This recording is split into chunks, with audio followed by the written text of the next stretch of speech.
And we are live with the Venture to Victory podcast, where we look at the entrepreneurial journey from funding to exit. I'm super excited today because we have Mark Winitz, a favorite client, I should say, who's with a company called Rapyd that is an amazing story of a startup to unicorn status.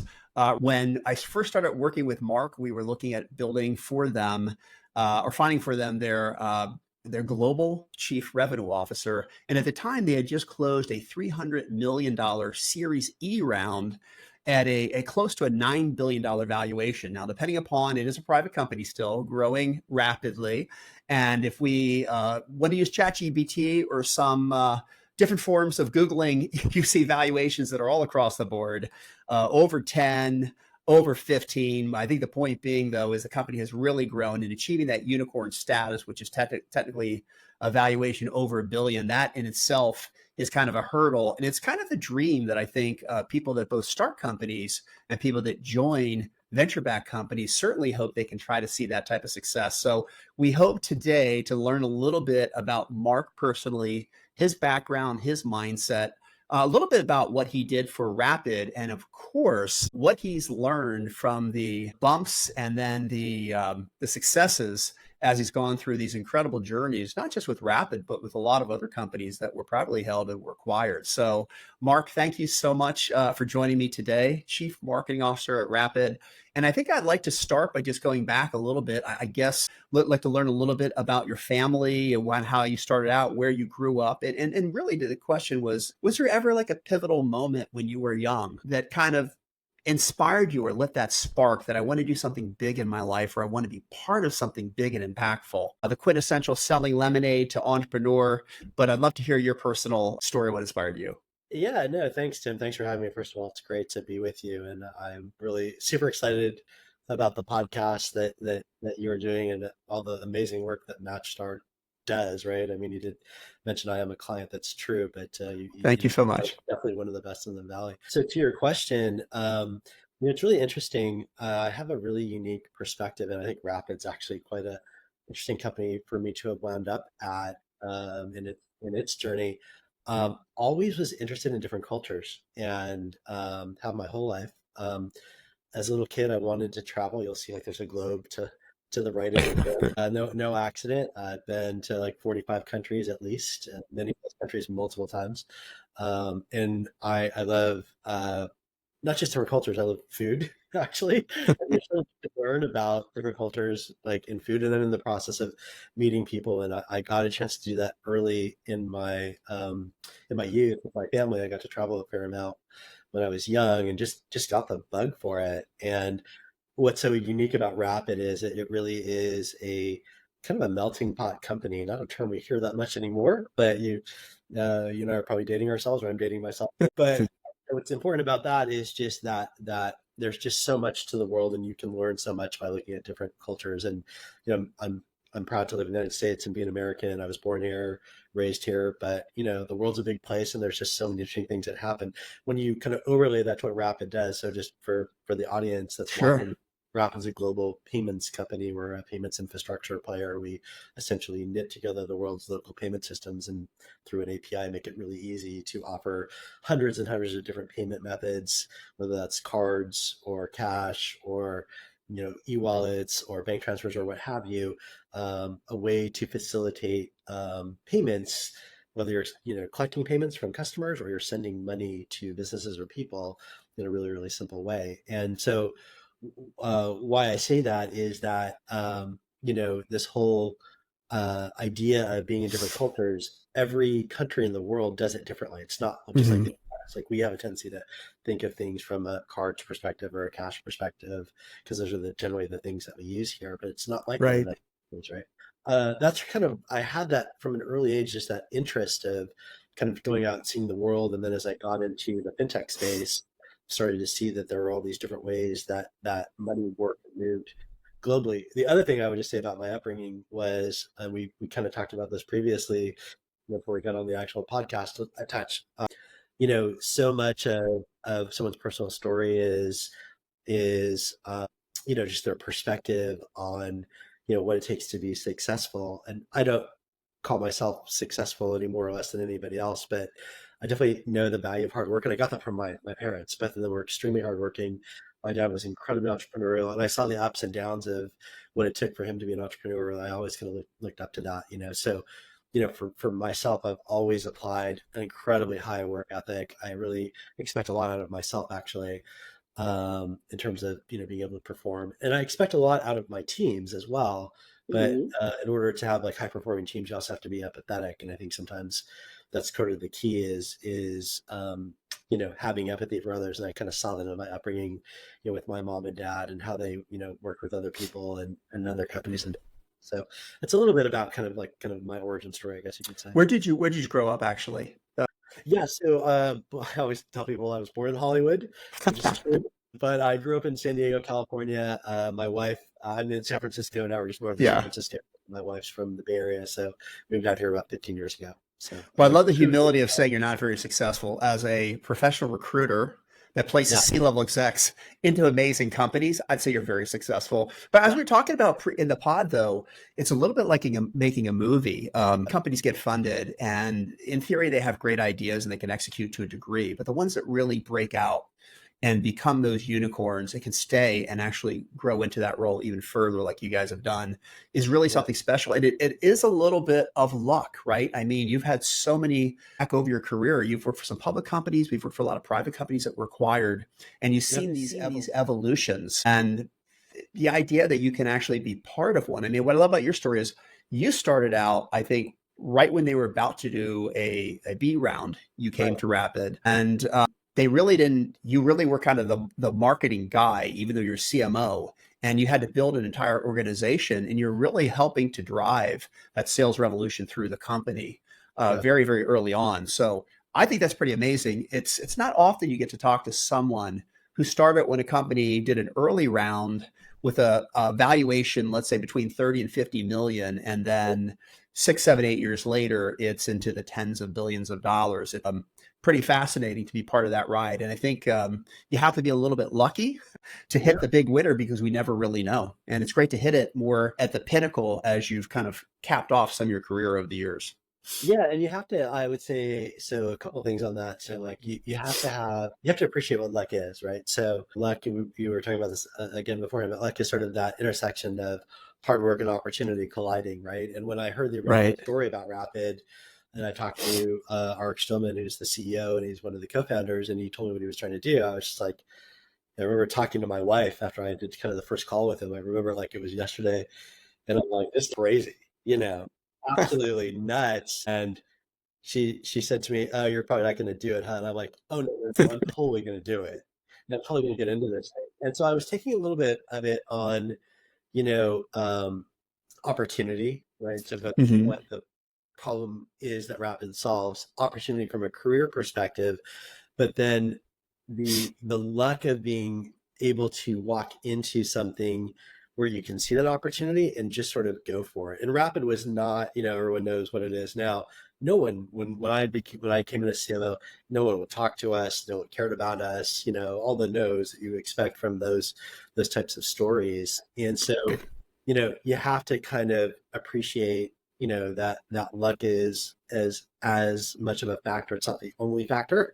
It's not the factor, but it is a factor in terms of how success, happens. And the other thing too is, a lot of luck is based on vision, actually, in my mind, from a business perspective. And I think that crazy vision that Arik illustrated for me and that I saw immediately, I was like, okay, if you could kind of get behind what that vision is and know that you're going to need a little bit of luck, but you want to go roll the dice, you know, Yeah. it can hit. And then obviously in our case, it did. Yeah. I think there's that old statement that there's a fine line, thin veneer between genius and insanity.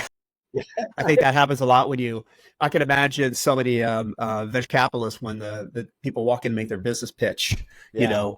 are they just pulling this rarefied air, or is this something serious? Of course, every time I've spoken with Eric in the past, he's been very down to earth and very focused, and seems to have a clear vision exactly, and that's really what it takes. So it starts with the leadership and their vision, everybody jumping on board as well. And I would agree with you because this is what we do as a firm. Obviously, we're focused on bringing kind of world-class leaders into venture-backed companies.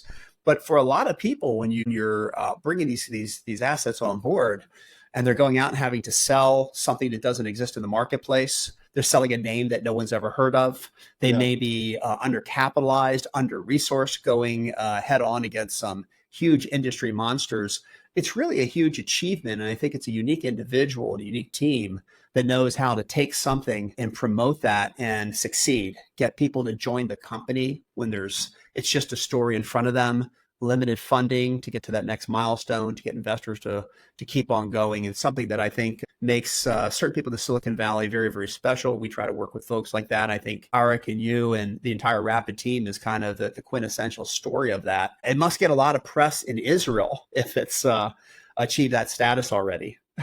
Oh yeah. I mean, we get tons of press, and we get it actually all over the world. Yeah. It's hardly isolated to Israel, but I think luck is part of the story, as we've talked about, but so is belief. You were kind of alluding to that, and I think what I've seen in people like Ark, and I've actually worked for several technical founders now, is they always believe, right? And they believe usually because they're solving a technical problem, they have above average intelligence, and they really believe that they can solve that problem. And if you go into any kind of a new venture without worrying about, whether or not you've got it all figured out, but that you just believe in yourself, it really is the most primary thing I think I have seen, both from founders and then also, C-level people like myself who may not be a founder, but it's really the same thing. Like, for example, I have a lot of faith in myself that I can get things done, just like Art does as a CEO, or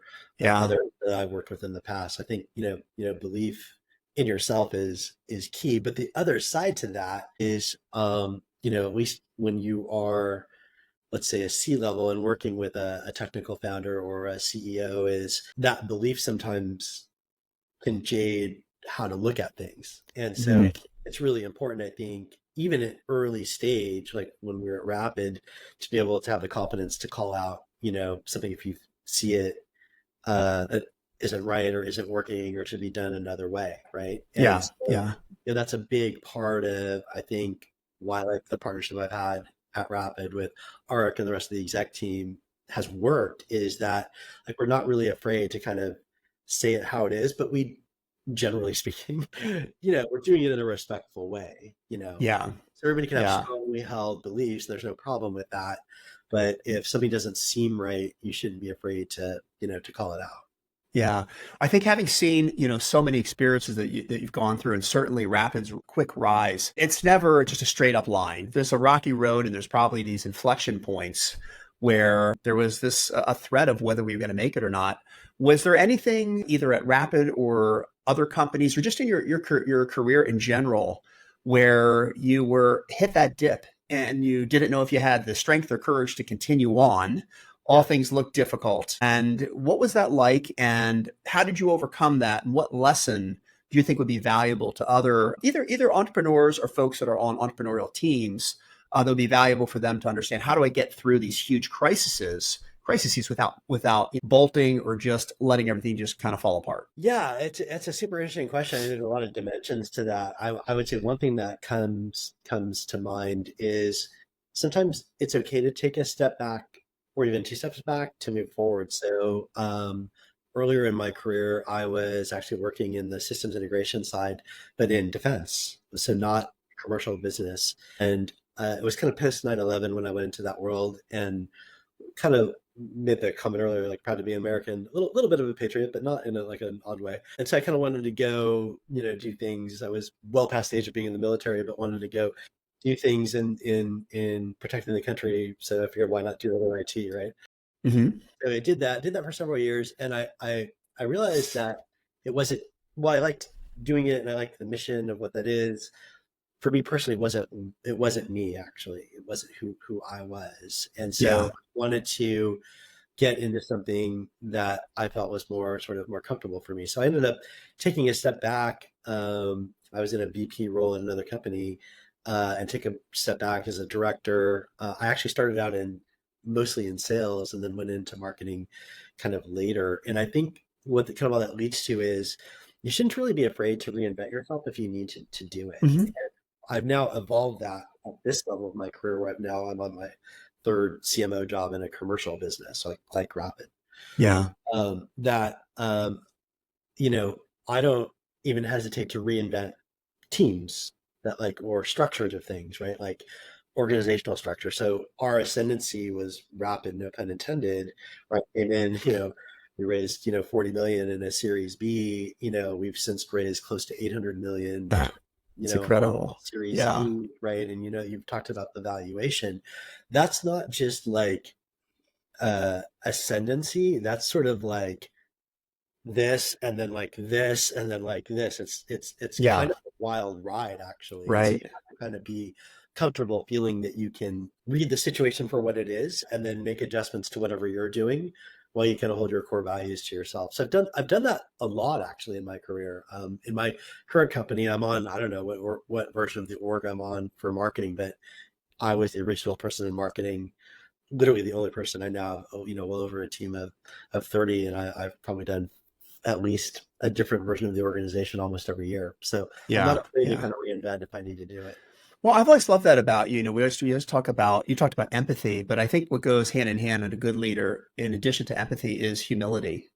And I think going through these experiences, one of the things I love about I would call it startup, but the early stage experience is that you have to build this, and it's kind of the school of hard knocks, and you went into this without a lot of resources, without a team, maybe a lot less than you had in previous incarnations of opportunities. And you really had to build this from scratch going into it and have the humility to step into a role and say, hey, I've been a CMO of several companies, but I'm not coming in with all these resources. I'm going to have to start on the ground floor and have Right. that humility to be able to do that. But I think you gain more respect for the team that you build.